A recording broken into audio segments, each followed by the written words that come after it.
Hello students, hope all of you are doing well and fine. Exam तो सामने ही होगा, तो आप लोग मन लगा के पढ़ाई कर रहे होंगे। चलिए आज वापस से फाइनेंशियल अकाउंटिंग सब्जेक्ट का डिप्रिशिएशन टॉपिक पे सेकंड क्लास करते हैं। ये अपना सेकंड लेक्चर है।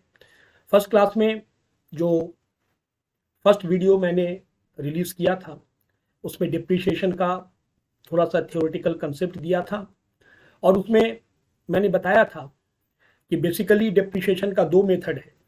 एक है स्ट्रेट लाइन मेथड और दूसरा है डिमिनिशिंग बैलेंस मेथड। ये टॉपिक एलिमेंट्री अकाउंटेंसी के अंडर में आता है। जो लोग बुक कीपिंग या अकाउंटेंसी सब्जेक्ट लेके पढ़ रहे हैं, खास करके क्लास 11-12 के स्टूडेंट्स, बीकॉम में तो सारे सेमिस्टर्स में इसका यूज़ है, ग्रेजुएशंस में पूरा यूज़ करेंगे आप इसका, और इसके अलावा प्रोफेशनल कोर्सेज में, मास्टर्स में भी यूज़ है, और जो लोग अकाउंटिंग एनवायरनमेंट में जॉब करते हैं उन लोग के लिए भी ये यूजफुल है। फर्स्ट क्लास में जैसा मैंने बताया था कि डिप्रिशिएशन कंपनी के लिए एक लॉस है, ये नॉमिनल अकाउंट में आता है, ये परमानेंट लॉस है। नॉर्मल वियर एंड टियर के कारण एसेट का वैल्यू धीरे धीरे घटता जाता है, उसी को हम लोग डिप्रिशिएशन कहते हैं। ऐसे एक्चुअली एसेट का वैल्यू घट रहा है, मतलब एसेट का लाइफ रिड्यूस हो रहा है। Basically depreciation total 6 journal entries पे खड़ा है। जर्नल एंट्रीज भी हमने पार्ट 1 में एक्सप्लेन किया था। जो लोगों ने पार्ट 1 नहीं देखा है प्लीज उसको देखिए, देखने के बाद सेकंड थर्ड पार्ट को कीजिएगा आप लोग।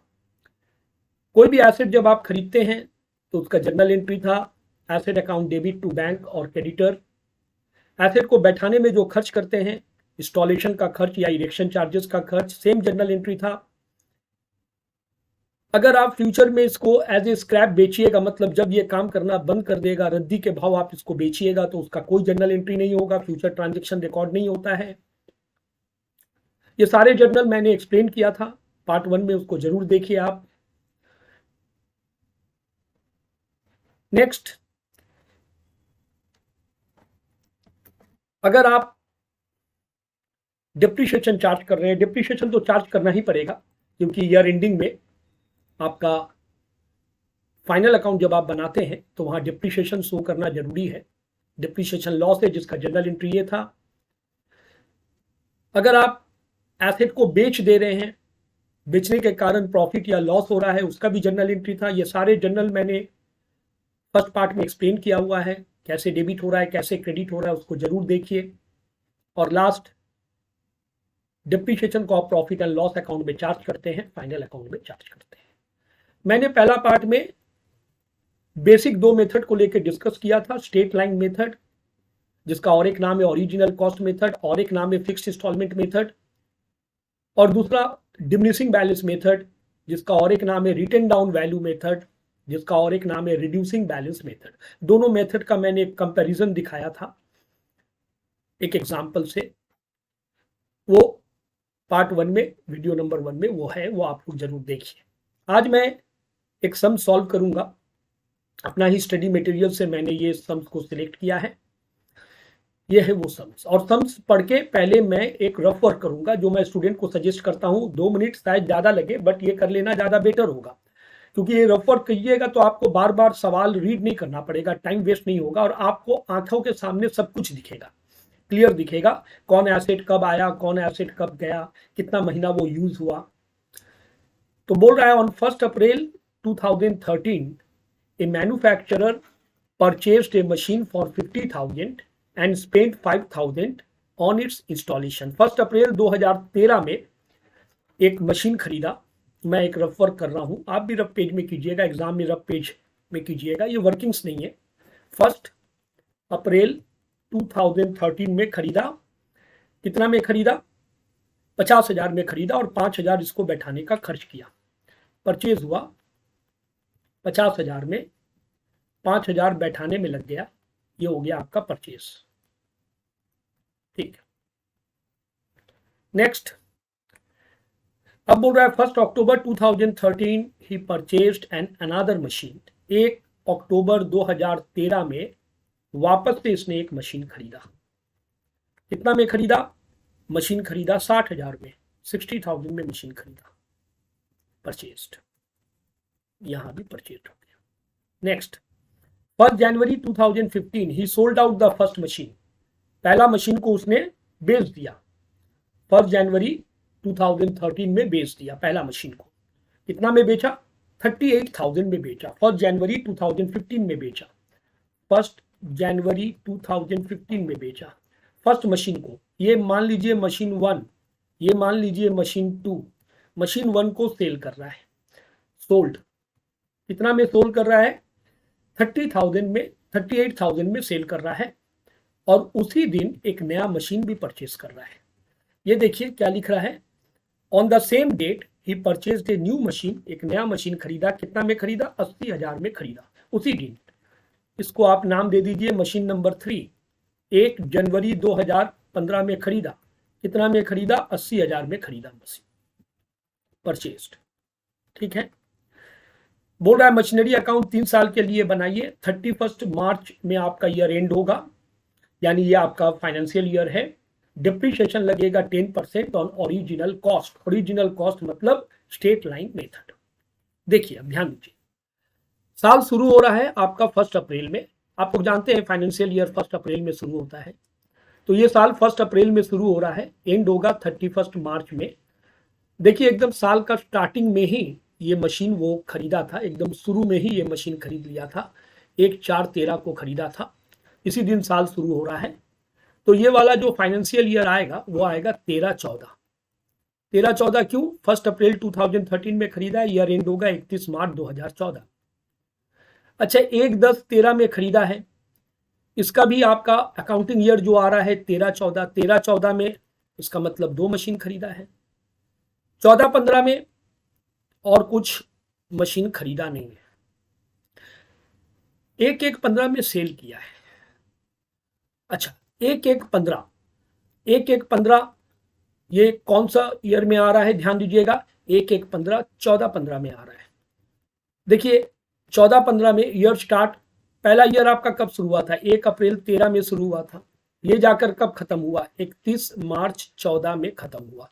ये पहला वाला मशीन, और सेकेंड वाला मशीन आप ठीक से देखिए इसी डेट के अंदर में आ जा रहा है। अच्छा, इसका बाद वाला ईयर कौन सा है? 1/4/14 में शुरू हो रहा है, ये जाकर खत्म होगा कब? 31 मार्च 15 में खत्म होगा। ठीक है ना? तो ध्यान दीजिए यहां पर ये जो सेल किया था 1 जनवरी 15 में, 1 जनवरी 15 का जो डेट है, ये डेट देखिए इस ईयर में आ जा रहा है, यानी 14/15 में सेल हुआ और उसी दिन 14/15 में खरीदा। अच्छा, तो ये तो सम्स, तब इसका मतलब 3 इयर्स का सम्स नहीं है, ये तो ओनली 2 इयर्स का सम्स है। मुझे लगता है कि यहां पर आपका ये, हाँ, ये 3 इयर्स नहीं होगा, ये 2 इयर्स होगा, 2 इयर्स।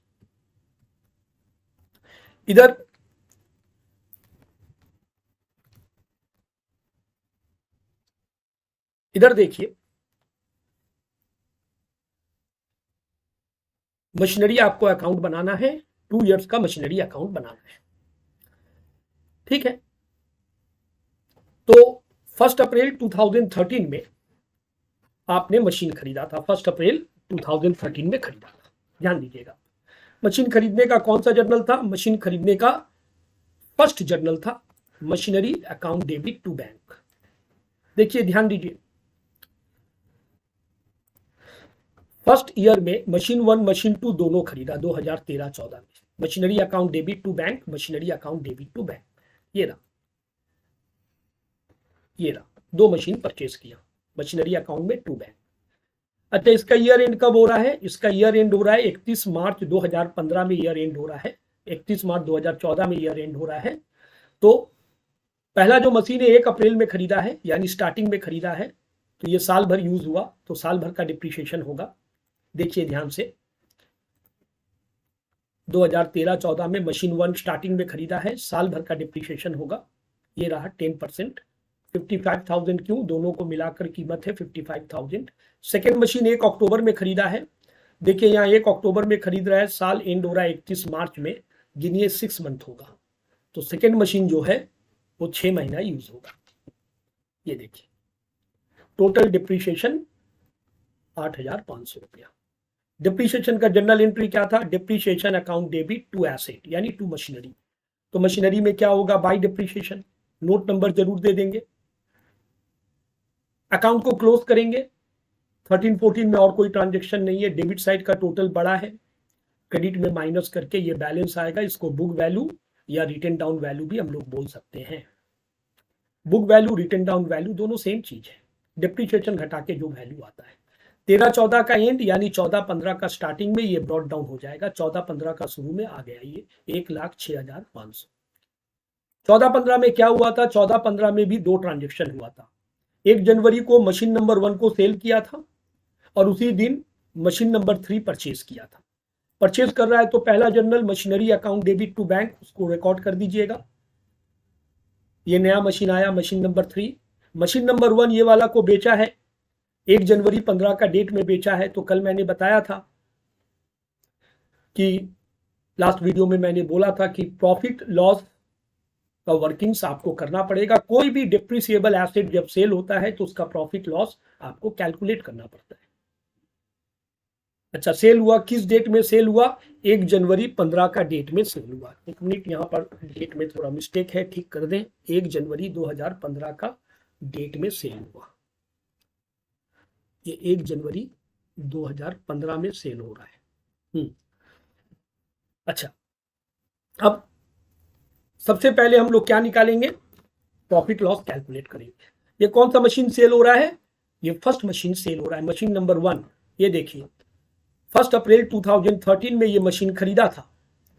कितना में खरीदा था? 55,000 में, मतलब 13-14 का स्टार्टिंग में खरीदा था, साल भर यूज हुआ होगा। ये देखिए शुरू में खरीदा था, साल भर यूज हुआ। साल भर का डिप्रीशिएशन माइनस करने के बाद 13-14 का एंड यानी 14-15 का शुरू में ये प्राइस है। 14-15 का शुरू में 1 अप्रैल 14 में ये प्राइस है। 14-15 में ये सेल कब हुआ? 1 जनवरी को सेल हुआ। ये डेट देखिए, इसका मतलब 1 अप्रैल से 1 जनवरी 9 मंथ ये यूज हुआ। डिप्रीशिएशन निकालेंगे ओरिजिनल कॉस्ट के ऊपर निकालेंगे 55,000 पे। हालांकि बैलेंस अभी इतना है, अभी प्राइस इतना है, लेकिन स्ट्रेट लाइन मेथड में लास्ट वीडियो में बताए थे यही रूल है कि हर साल हिस्टोरिकल कॉस्ट यानी ओरिजिनल कॉस्ट पे निकाला जाता है, जो कि इसका एक डिसएडवांटेज है। ये देखिए ओरिजिनल कॉस्ट के ऊपर डिप्रीशिएशन निकाले 9 महीना का, माइनस करके 1 जनवरी 15 का डेट में जिस दिन बिक रहा है उस दिन ये कीमत है। अच्छा, सेल हुआ कितना में? सेल हुआ 38,000 में, तो हमारा लॉस हो गया। ये रहा लॉस का अमाउंट। हम लोग 3 ट्रांजेक्शन इसका रिकॉर्ड करते हैं। कल बताएं, लास्ट वीडियो में बताए थे। एक्चुअली कल वो वीडियो रिकॉर्ड किए थे, इसलिए बार बार मुंह से कल निकल रहा है।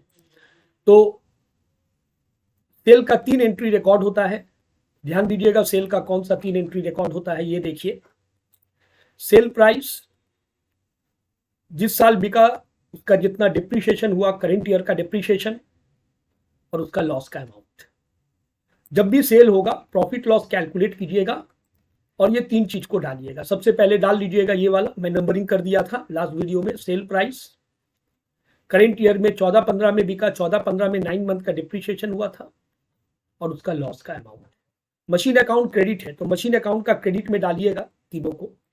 मशीन का क्रेडिट में ये देखिए, बाय बैंक, बाय डिप्रीशिएशन, यहां नोट नंबर दे दीजिएगा 2, by profit and loss, loss का अमाउंट, तीनों क्रेडिट साइड में डालिएगा। बाय बैंक जितना में सेल हुआ, करेंट ईयर में जो मशीन को सेल कर दिए उस मशीन का जितना डिप्रीशिएशन हुआ, नोट टू इसमें, और लॉस का अमाउंट। प्रॉफिट होता तो डेबिट में आता। ये गया जो मशीन सेल हुआ उसका ट्रांजेक्शन रिकॉर्ड हुआ।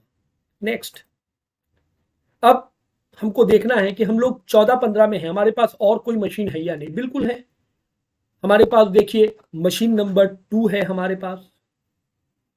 मशीन नंबर 2 सेल नहीं हुआ था, लास्ट ईयर खरीदा था 1 अक्टूबर में। लास्ट ईयर 6 मंथ यूज हुआ था 13-14 में, बट 14-15 में वो शुरू से है तो साल भर यूज होगा मशीन नंबर 2। और मशीन नंबर 3 इसी साल परचेज हुआ है, 1 जनवरी को परचेज हुआ है। ईयर एंड हो रहा है 31 मार्च में। काउंट करके देखिए, जनवरी फरवरी मार्च 3 महीना ये यूज हुआ है इस साल। तो अभी मेरे पास मशीन नंबर 2 और मशीन नंबर 3 है। मशीन नंबर 2 स्टार्टिंग से है, साल भर यूज होगा, मशीन नंबर 3 स्टार्टिंग से नहीं है, जनवरी में आया है, मार्च तक 3 महीना यूज होगा। तो चलिए अब हम रिमेनिंग मशीन का डिप्रिशिएशन निकालेंगे 14-15 में, बाकी का मशीन जो अभी यूज हो रहा है। सेकेंड मशीन साल भर यूज हुआ, साल भर का depreciation. Third machine 3 month use हुआ, 3 मंथ का डिप्रिशिएशन, टोटल डिप्रिशिएशन 8000। डिप्रिशिएशन का जनरल नंबर 4 था, depreciation account debit to machinery account to asset account, यानी एसेट अकाउंट का क्रेडिट में बैठेगा, बाय डिप्रिशिएशन नाम से बैठेगा। लास्ट डेट होगा, नोट नंबर 3 डाल दीजिए 8000 रुपया। अकाउंट को क्लोज करेंगे, डेबिट साइड टोटल करेंगे, क्रेडिट साइड माइनस करेंगे, ये आपका बैलेंस आएगा 1,29,000। कैरिड डाउन को ब्रॉड डाउन जरूर कर देंगे। 2 इयर्स का अकाउंट था, गलती से क्वेश्चन में 3 इयर्स लिख दिया था, मैं करेक्शन कर दिया हूं। मशीनरी अकाउंट, इस चैप्टर का और भी वीडियो रिलीज होगा और भी क्लासेस करेंगे, तो आगे का क्लासेस के लिए आप लोग थोड़ा अपडेटेड रहिएगा। Okay, good day everybody.